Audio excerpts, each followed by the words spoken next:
ఇటీవల విడుదలైనటువంటి ఒక సినిమా మహాభారతాన్ని బేస్ చేసుకున్నటువంటి సినిమా అత్యద్భుతంగా ఉందండి. చాలా ఆలోచించేలాగా కూడా ఉందన్నమాట. చాలా బాగుందండి. నిజంగానే మహాభారతంలో అర్జున్ యొక్క పరాక్రమాన్ని, అలాగే ఆ కర్ణుడి యొక్క ఇతివృత్తాన్ని, ఆ శ్రీకృష్ణ భగవంతుడి గురించి చూపించినటువంటి విధానం కానివ్వండి, కలికి అవతారం కానివ్వండి, ఇవన్నీ కూడా మనసుకి ఎంతో హత్తుకున్నాయండి. నిజంగానే మహాభారతం గొప్ప ఇతిహాసం అండి, గొప్ప పురాణ కథలు.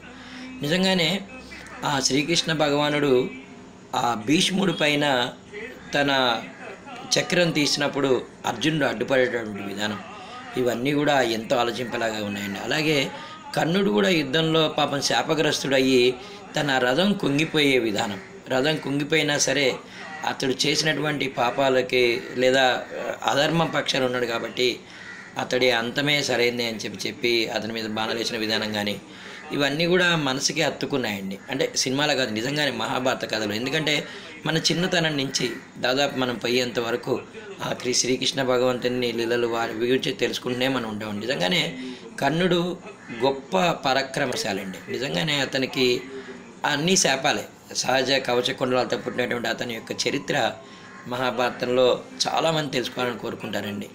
అలాగే ఏదైతే భగవద్గీత ఉందో, శ్రీకృష్ణుడు అర్జునుడికి బోధించినటువంటి భగవద్గీత, దాంట్లో యదా యదా హి ధర్మస్య అంటూ ఎప్పుడైతే ధర్మం నశించబడుతుందో, ధర్మానికి ప్రమాదం ఏర్పడినప్పుడు నేను వస్తూనే ఉంటానని చెప్పి శ్రీకృష్ణ భగవాన్ చెప్పినటువంటి విధానం. అయితే మహాభారత యుద్ధం జరిగేటప్పటికీ వీరి యొక్క వయసుల గురించి మాట్లాడితే దాదాపు భీష్మ పితామహుడు వీళ్ళందరూ కూడా దాదాపు 100 ఏళ్ళు పైబడేవాళ్ళే. అలాగే ఎందుకంటే వారి యొక్క పిల్లల వయసులు తీసుకున్నా సరే యుద్ధ సమయానికి పెద్ద పెద్ద వయసులే, అశ్వత్థామ కానీ ఇవన్నీ కూడా. మన గొప్ప విషయం ఏంటంటే ఈనాటికి కూడా అశ్వత్థామ లాంటి వారు బతికే ఉన్నారని చెప్పడం.